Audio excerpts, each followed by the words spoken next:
Kathryn Davis wants to make one thing very clear. She doesn't consider herself to be an expert on teenagers, but she was gracious enough to agree to try to help me, a first-year seminary teacher floundering in Isaiah, better understand a generation of kids that, although not really that much younger than me, sometimes seem like they are growing up in a completely different world. So I took full advantage of the chance to talk with someone who is not only a fourth-year seminary teacher, but is also the mom of teenagers. In addition to being a full-time seminary teacher, Kathryn Davis is an EFY/FSY speaker and session director. She loves skiing, football, golf, and trail running with her dog London, who they got because she lost a bet with her daughter. She previously taught high school English, German, and psychology, where she also worked with Stephen Covey to help implement and train the 7 Habits of Highly Effective Teens into her high school curriculum and was a contributor on his book, The 6 Events of the Restoration. She is the host of the new Magnify podcast. This is All In, an LDS Living podcast where we ask the question, what does it really mean to be all in the gospel of Jesus Christ? I'm Morgan Pearson, and I am so honored to have Kathryn Davis on the line with me today. Kathryn, welcome. Thank you so much for having me. I'm excited to be here. Well, this is such a treat, and I have so enjoyed what I've heard of the Magnify podcast so far, and am excited for people to get to know you better through that. But my hope in this episode is on Magnify, you're not going to talk a lot about yourself. And my hope is that we can kind of introduce people a little bit more to you and who you are, and they'll feel like they're listening to a friend even more when they listen. So that's the hope. Oh, well, that will be fun. Hopefully people can get to know me a little bit more. I'm kind of an open book. Okay, perfect. So am I. So we'll get along just fine. But I have to tell listeners that I have like a little bit of like a selfish motive here. And that is, I just got called to be a seminary teacher, which we just made this connection before we started this interview that Kathryn's brother is the one who got me into this predicament. So he's to blame. Yes, that's right. Kathryn's brother is my stake president. And so I just got this calling. Kathryn has been teaching seminary for 3 years now, you about said? 4, almost 4. Okay. So you're like almost a pro at that point. If you've done it for 4 years. Oh, I don't know. There's so much to learn all the time. That's why I love it, right? Is there's always so much to improve on and to get better at and to learn. Yeah. Well, I've been amazed just in the first few weeks, and I only teach 1 day a week, so I don't get quite that continuity with the kids, but I've been amazed by, to your point, it's something new all the time, and you're trying to figure out how do I best connect and help.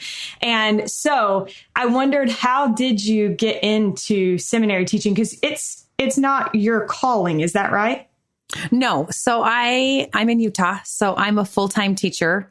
So I am at the school at the seminary building, and they have release time, and they come to the seminary building, and I teach every day, all day, which is great.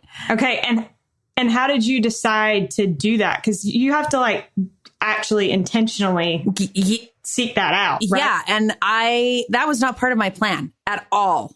I met my husband at EFY. When I came home from my mission, my husband and I were EFY counselors.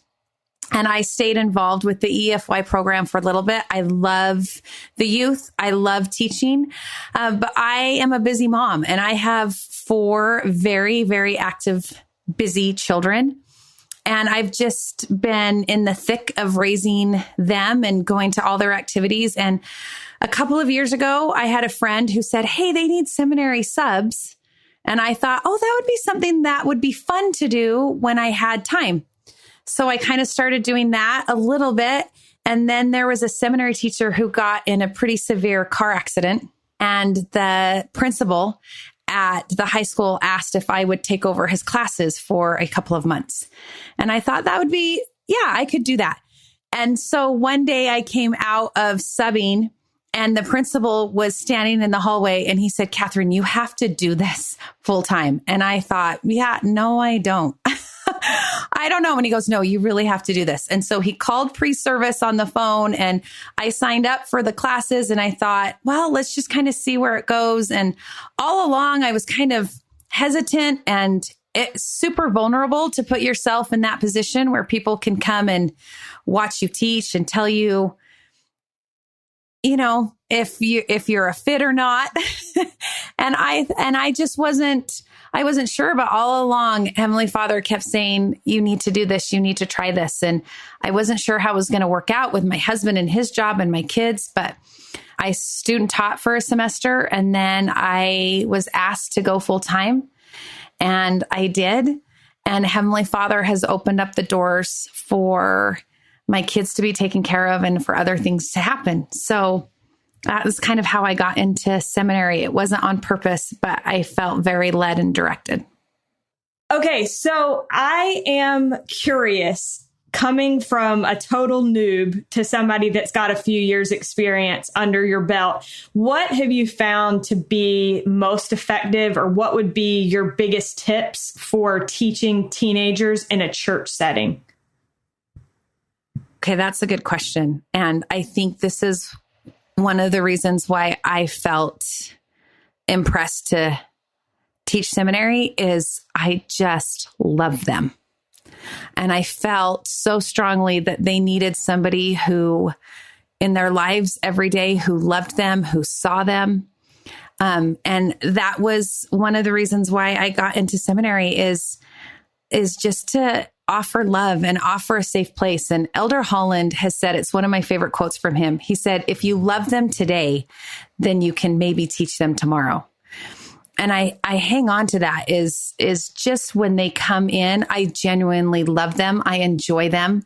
I think they are so fun and I want to be with them. And I think the other key thing for teenagers is you have to make it relevant.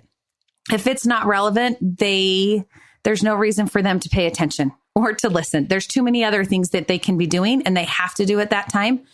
So I always think of if I'm reading a scripture block or preparing a lesson, I'm like, what's the need for them? Like, what itch can I create that this lesson can scratch? It has to be relevant to them and their lives, or they're not going to pay attention. Right. And so that's the key for me, is to love them and to make it relevant. Yeah. The first point that you made reminded me there's another. So we have 3 seminary teachers in our seminary. And one of the other teachers, she made like a poster board of all the kids' pictures, you know, and at the very bottom, I was just looking at it the other day and I noticed that at the very bottom in like fine print, she put a note and it was like, these are the seminary students, and I love them fiercely. If you do anything to these pictures, I will hunt you down. And then she like signed her name, like, let me be clear who I am. I was like, that is amazing. But so I love that. And I think you're so right. I found that, you know, if you're talking about something that they're interested in, they kind of perk up a little bit and you can tell that you have their attention a little bit more. But right now, as you know, we're like in the thick of Isaiah, and I have been in the thick of Isaiah almost the entire time I've been teaching. So I wondered, what do you do as a teacher when you read the passage multiple times and it's just, I mean, maybe it's just me, but no, it's not just you. Will read those chapters and I'm like, I have no idea what's going on. I get that. And not all of us are Bible scholars. And so sometimes as we read Isaiah, I love Isaiah, but it's taken me a long time to get there. And I think there are a couple key things that help me. And some things that I've told my students is some things we know, right? The first thing I tell them is just look for Christ in every chapter and every passage, because Christ is in every chapter in Isaiah. And I think that's why I love Isaiah, is I have come to know who Jesus Christ is in the book of Isaiah. And another thing that has helped me is as I've read the chapters and maybe something's not really coming together, open up the Come Follow Me curriculum and find one principle that you are passionate about and one principle that you're excited to teach and you think will interest the kids. And so focus on that one principle.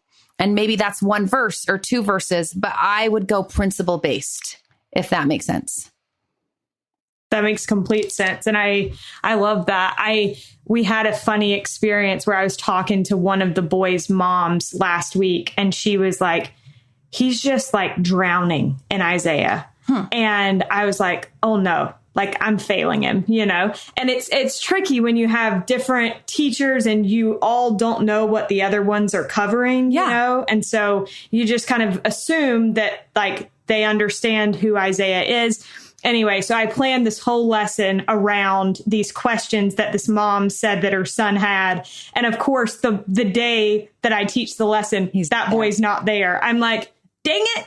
But I'm sure someone else had those same questions in that class.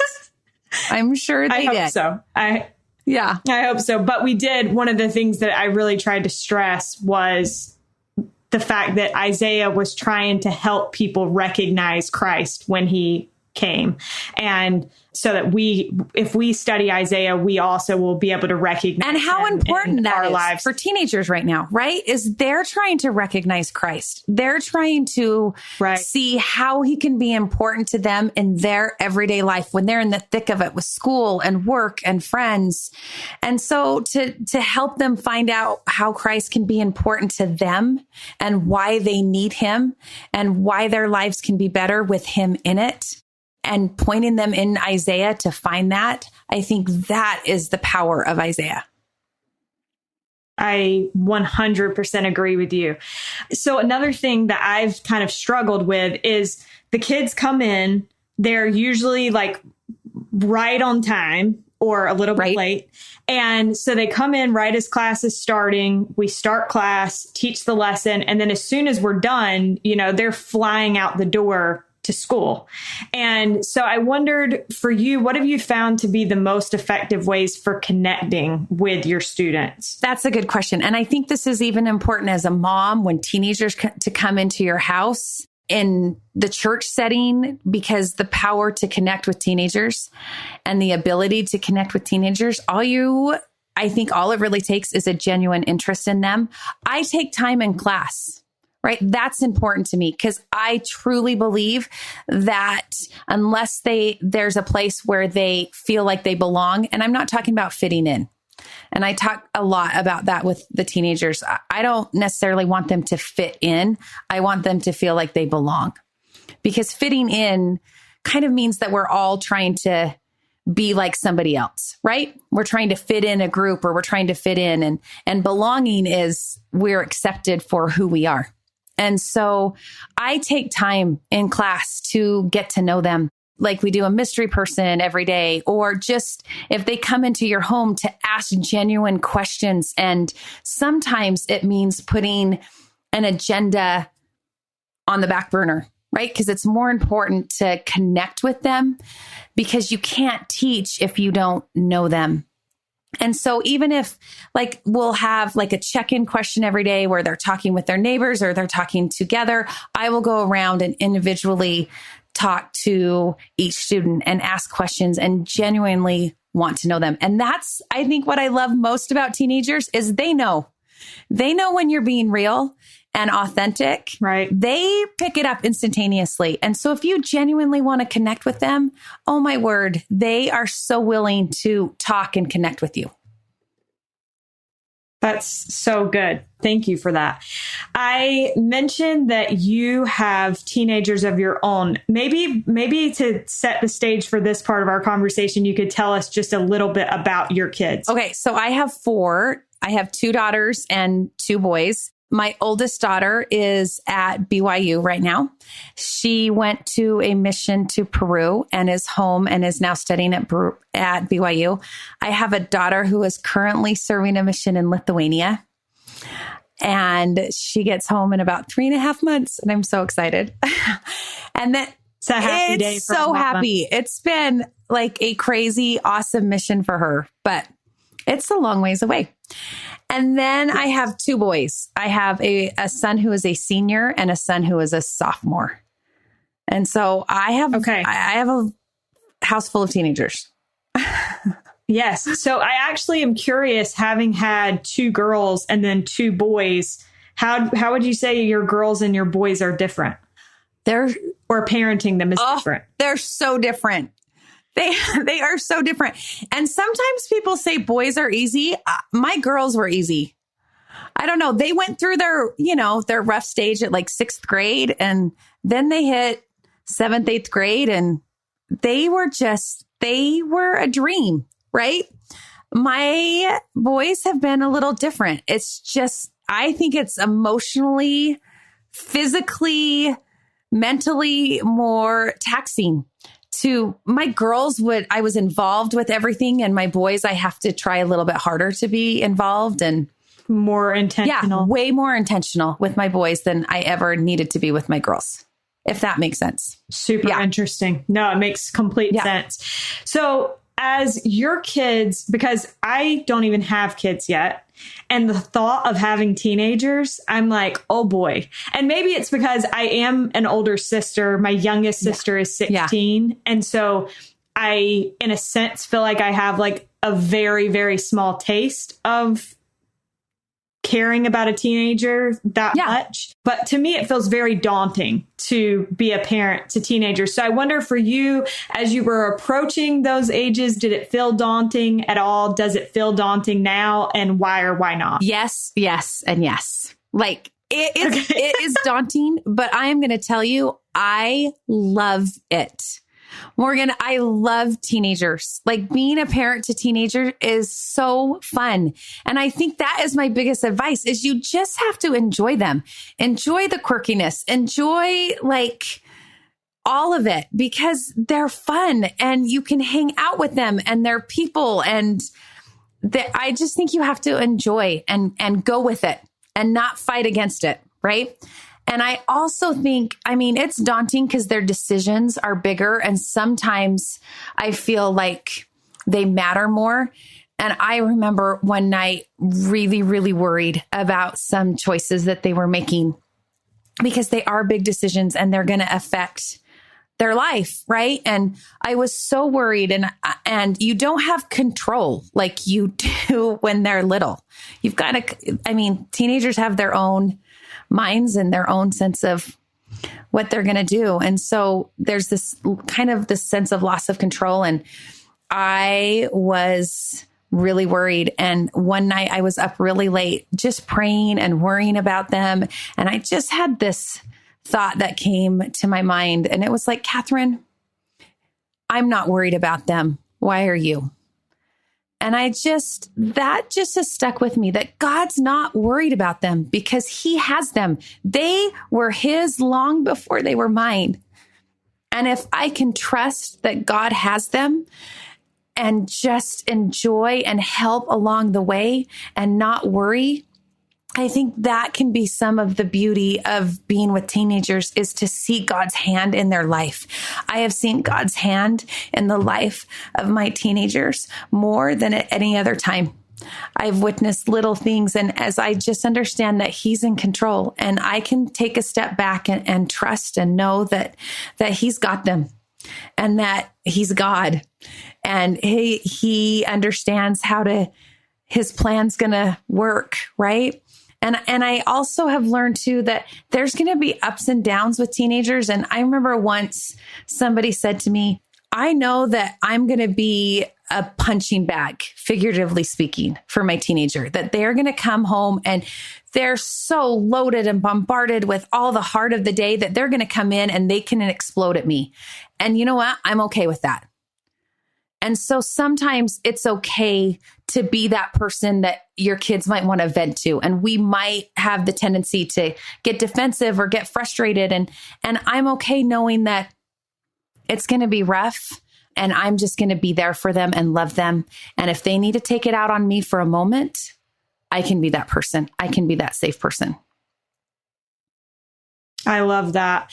As you were talking, I realized I have a question. So having met you and 2 of your siblings, I'm like, your parents must have been awesome. But I think it's interesting because, parenting today is so different than parenting 20 years ago. Yeah. So how would you say you have taken things that your parents have done and tried to apply those in your own home? And how have you kind of created new ways of parenting that you didn't get from your parents? That's a good question. I've actually thought a lot about this recently. My dad, we're coming up on almost a year that my dad passed away. And I miss him every day. And I just think one thing that my parents did so well is they were my biggest supporters always. They believed in me when I couldn't believe in myself. They believed that I could succeed. They believed in the influence I could have. They believed in everything that I did every day when nobody else did. And that is one thing that has stayed with me forever about my parents. And that is the one thing that I want my kids to know. I make mistakes. I am so far from the perfect parent. But I think every one of my children would say, yeah, my mom loves me and my mom believes in me. Like, I believe in them and I believe in the power that they have and the influence that they can have today and every day. And my dad and my mom were so quick to say, I love you. They said that all the time. And I am that parent too, who is very expressive in how I feel about them and how I love them. And I don't want them to ever doubt that. And that is one thing. My parents were so good. And my dad would always say, I love you and I love your mother, but I love you more when I put God first. And they are and were very intentional about their love of God. And showing that to me and demonstrating that to me. And as I love God, I can love my children first. So I think that is some powerful lessons that my parents have taught me about God, about family, about unity, of the importance of having each other's back, of being each other's biggest cheerleaders, the siblings and the parents. And I definitely try and emulate that in my home. I also, for me, I am very involved.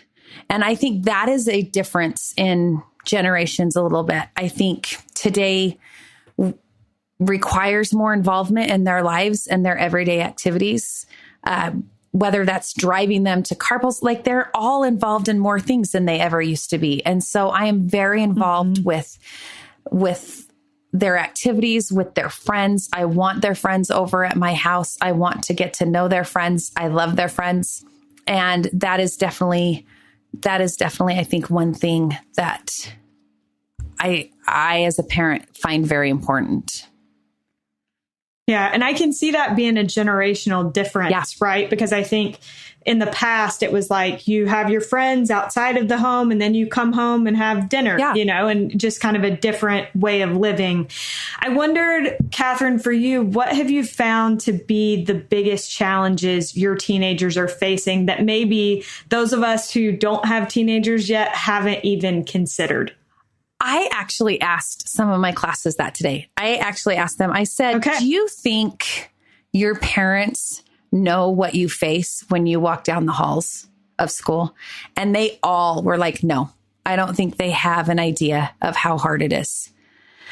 Of literally, I feel like teenagers are like Shadrach, Meshach, and Abednego, and they are thrown into the fire when they go into school. The things they face, the pressure, like with social media, with everything, they are in the fire. There is pressure that I never experienced. Pressure about the future, pressure about fitting in right now. I think they are generally overwhelmed. They are generally stressed, and that things are coming at them nonstop. And I think we don't understand the need or the stress or the weight that it takes for them to fit in with friends and to have friends and to feel like they belong. And I think that's something that if we could truly understand that when we send them out, that they are going into the fire. And then when they come back, that we have to love them and heal them and help them be safe from that. I think there's also a general lack of motivation for everything. I don't know if this is because of COVID and post-COVID, but there is a apathy and a lack of motivation. And maybe that comes with the expectations and the weight of it all, that sometimes the motivation is low. Does that make sense?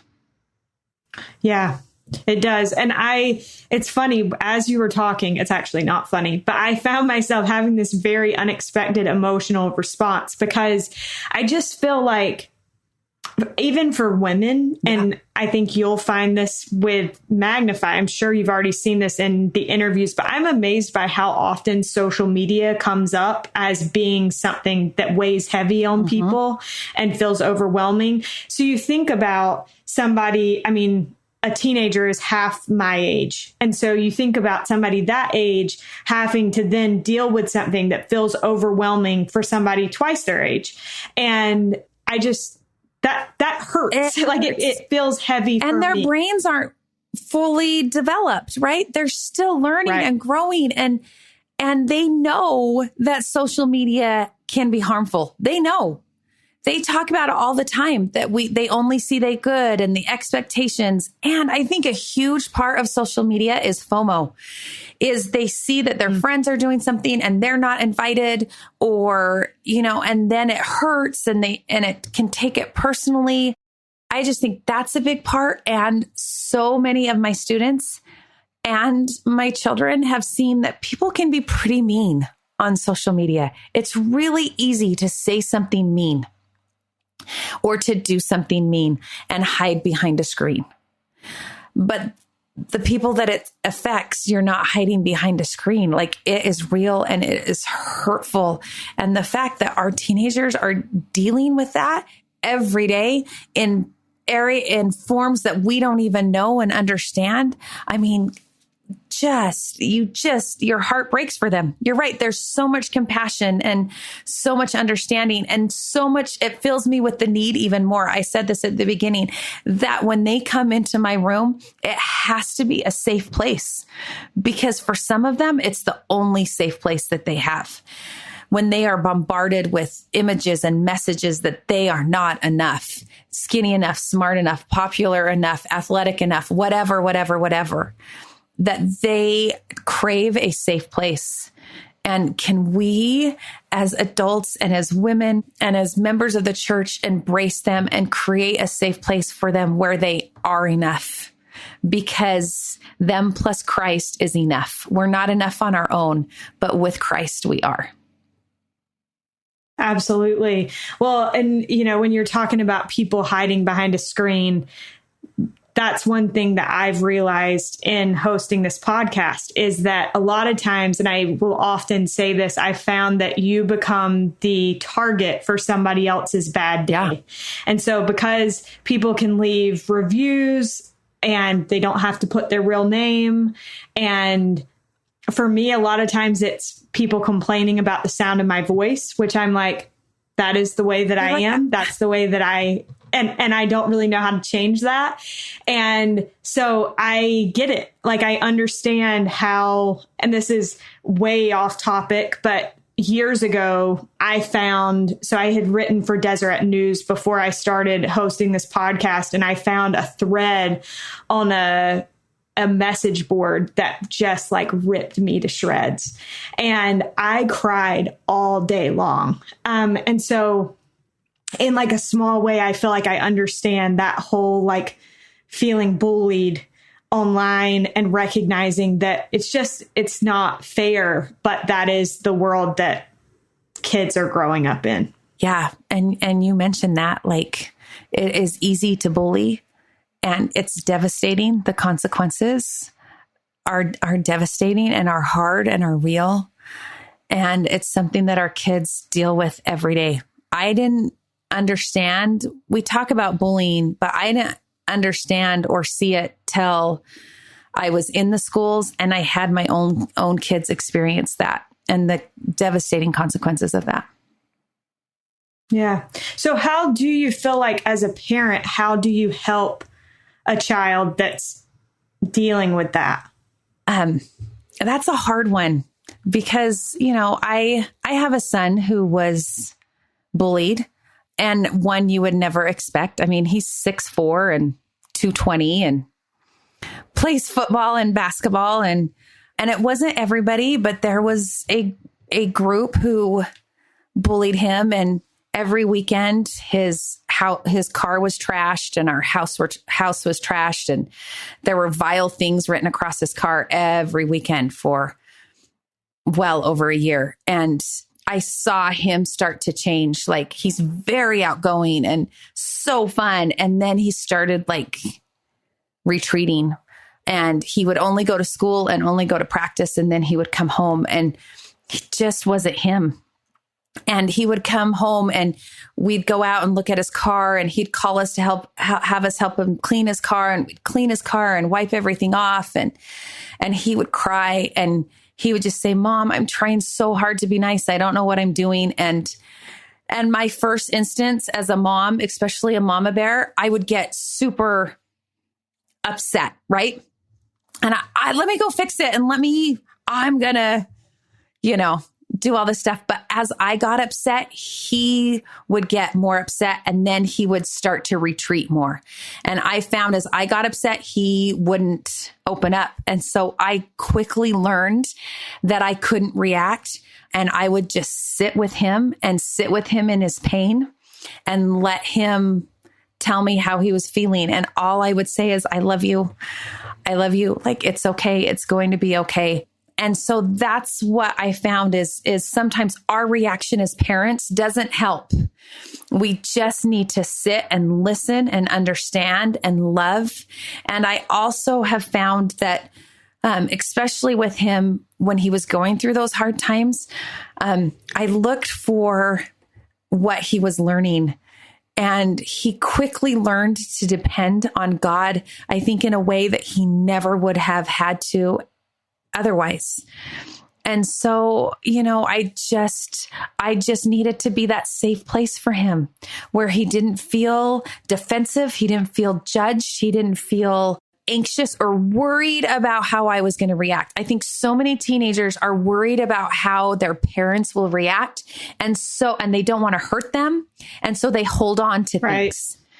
And as a parent, if we can learn to not react, right, with whatever they tell us, not just listen and love, I think teenagers would tell us a lot more if they didn't feel like we were going to get upset. Yeah, that's so well said. Thank you. So, Kathryn, you told me that you feel like the best gospel conversations that you have with your kids are spontaneous. I wondered, how do you create a space to even have those conversations happen spontaneously? Okay, that's a great question. Because for me, it has never been sitting formally in the family room or around the kitchen table. A lot of times it's around the kitchen table, but it's never in a formal setting, typically where we have great gospel conversations. It's always in the car. That has always been kind of a go-to where my kids ask questions. It's in the car. And it's also, here's what I've learned, is that crucial conversations are never convenient. I don't know what it is, but teenagers come up with like the most inconvenient times to talk to you about something, whether it's like you're just getting into bed and you're really tired or you have a lot to do. That's when a question will come up. And so I always think, just take a deep breath and realize that this is the moment, right? And don't shy away from those inconvenient times. And I just think it has to be at a time where you're open and you're willing to talk about questions. And it comes because you ask questions, that you talk about questions you have with the gospel and how you're trying to find answers. If your teenagers know, oh, look, mom and dad have questions, that's okay. We're supposed to have questions. I say all the time, I love questions. I love questions. Let's talk about questions. What questions do you have? And even asking them and telling them questions you have, and then giving any opportunity to talk about that. A lot of times it might be in the car and one of my kids will say, oh, so-and-so, this happened or that happened. You know, they went to this party and this was there, or my friend got a tattoo or this or that, or whatever it is, whatever question they have. That's an awesome time to just sit back and say, oh, like, what do you think about that? What do you feel about that? And get them talking, right? And then as they start sharing, you can have a beautiful conversation about hard questions. And we have to talk about hard questions. We have to. Because if you don't talk about it with them, then they're going to get questions elsewhere. In fact, one of my favorite quotes is from Elder Ballard when he was an evening with the general authority, when he was talking to seminary teachers. And he said this: gone are the days when a student asked an honest question and a teacher responded, "Don't worry about it." Gone are the days when a student raised a sincere concern and a teacher bore his or her testimony as a response intended to avoid the issue. Gone are the days when students were protected from people who attacked the church. Those days are gone. Right? And we have to be willing and able to ask hard questions and talk about hard questions. And that starts with us in our home.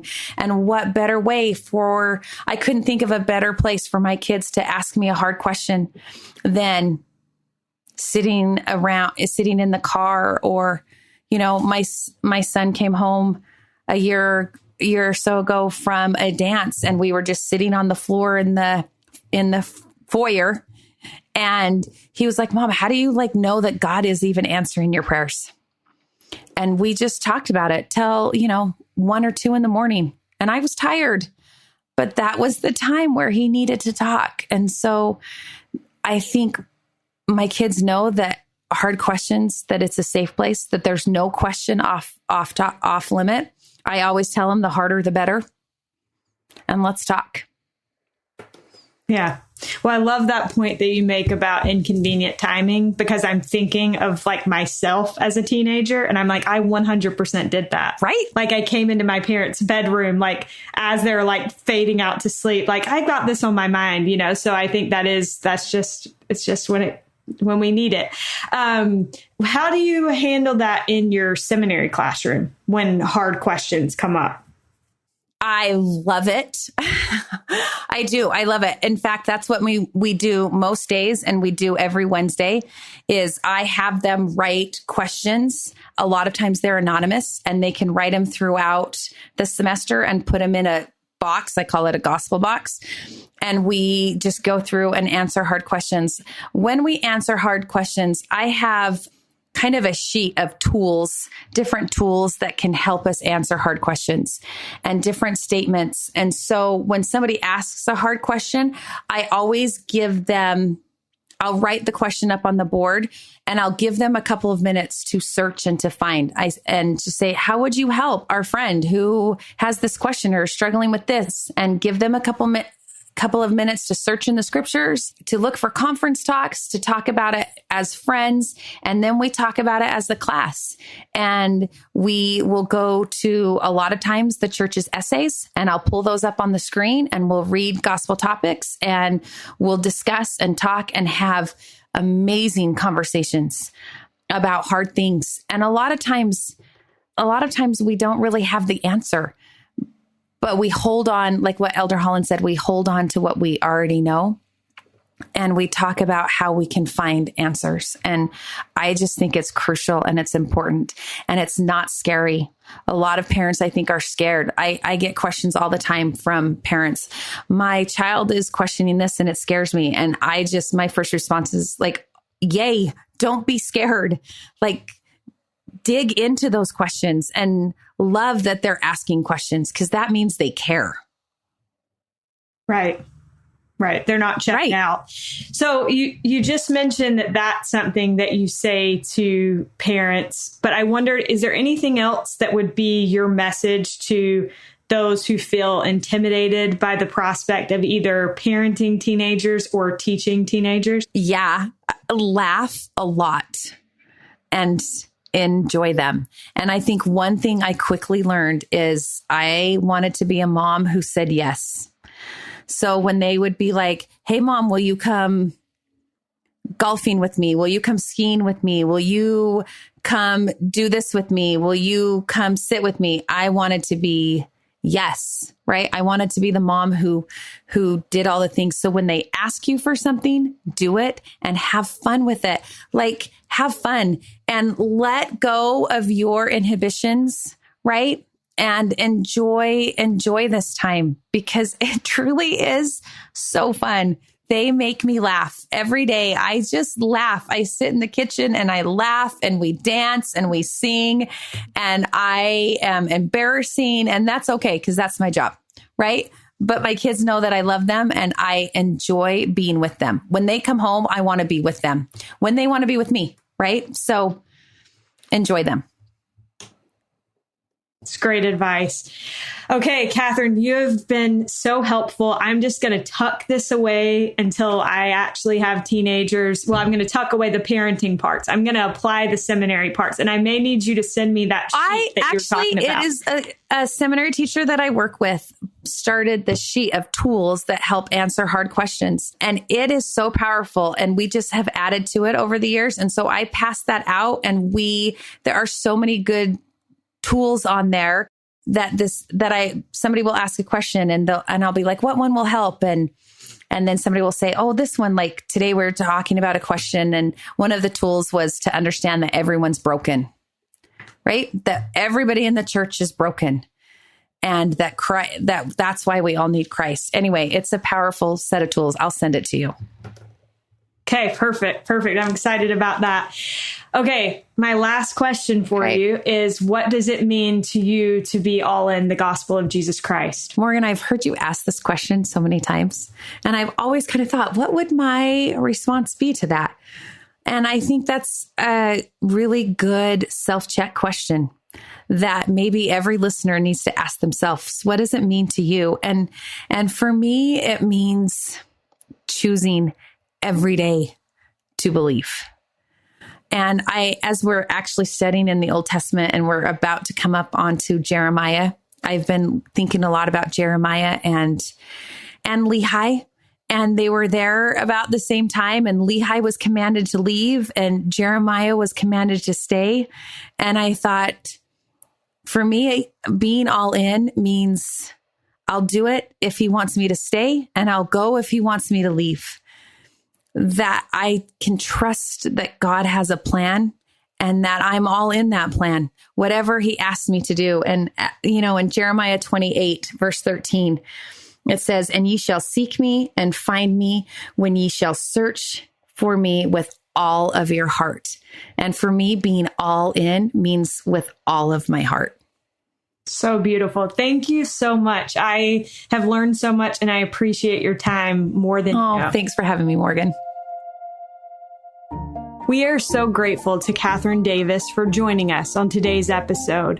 Be sure to check out the Magnify podcast, available now on your podcast app of choice. Thanks to Derek Campbell of Mix It 6 Studios for his help with this episode, and thank you for listening. We'll be with you again next week.